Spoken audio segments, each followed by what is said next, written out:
Yeah, I mean, I think information overload is a big problem, but I also think that the variety and the speed of which people are consuming things is not a bad thing.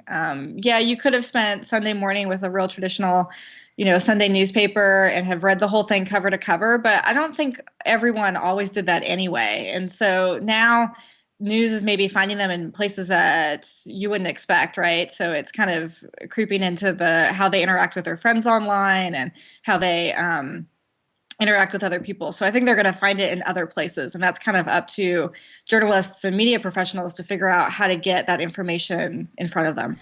I think more formats are kind of going to proliferate, hopefully. I think one of the things that hasn't really happened with the innovation around tools and the innovation around platforms is that the concept of what a story is hasn't really changed, and the idea of like what a narrative looks like hasn't really. No one has spent enough time looking at that. So the inverted pyramid, like the kind of classic, most important information up first, worked for a long time, but it was really designed around a really specific platform that kind of doesn't always exist anymore.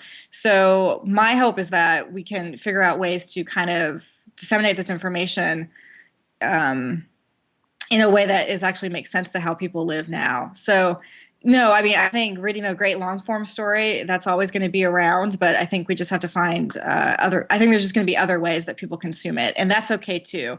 One's not better than the other, they're just different.